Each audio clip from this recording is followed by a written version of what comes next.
My name is Elizabeth Humes from the Johns Hopkins Bloomberg School of Public Health, and today I will be presenting data on trends and disparities in achieving viral suppression in the United States 2012 to 2018.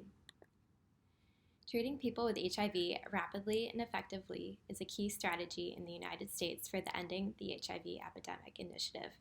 Viral suppression is critical for people with HIV to achieve optimal health outcomes and reduces the likelihood of drug resistance and further HIV transmission. Using data from a large representative cohort of people with HIV in care in the United States, we characterized trends and disparities in initial viral suppression 6 months after ART initiation.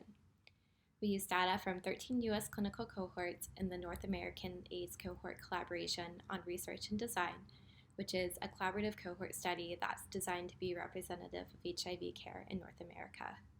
Our study population included ART-naive adults who newly presented to care and initiated ART between January 1st of 2012 through June 30th of 2018. Our outcome was initial viral suppression, which is defined as the first viral load below 200 copies per milliliter after ART initiation. Participants were followed from ART initiation until initial viral suppression, death, loss to follow-up, or 6 months after ART initiation, whichever came first. And loss to follow-up was defined as going 2 or more years without a CD4 or viral load. We used the Kaplan-Meier estimator to calculate the overall cumulative incidence of initial viral suppression 6 months after ART initiation, and then used discrete time-to-event models to identify demographic and clinical factors that were associated with viral suppression.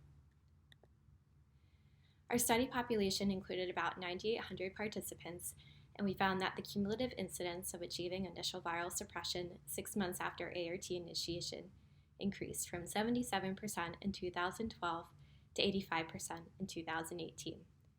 Factors at ART initiation that were significantly associated with lower rates of achieving initial viral suppression included age, so participants in age groups younger than 50 were less likely to achieve initial viral suppression compared to participants who were 60 or older.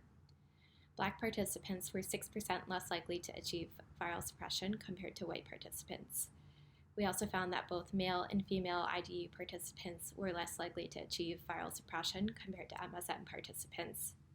Participants who resided in the South and Northeast were less likely to achieve viral suppression compared to those who resided in the West.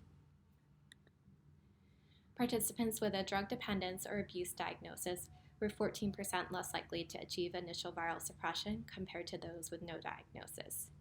Participants who had a CD4 cell count below 200 were less likely to achieve viral suppression compared to those with a CD4 count above 500.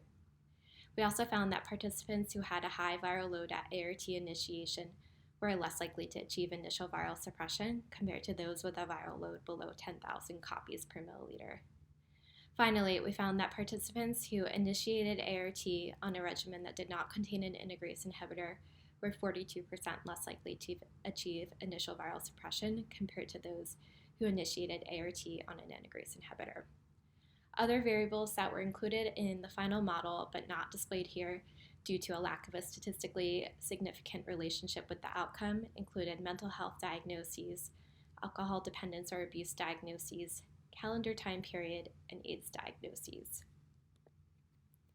In conclusion, the cumulative incidence of initial viral suppression increased over time in our study population, suggesting increased effectiveness of ART and progress towards reaching EHE goals. Despite these gains, we identified several groups that were less likely to achieve initial viral suppression within 6 months.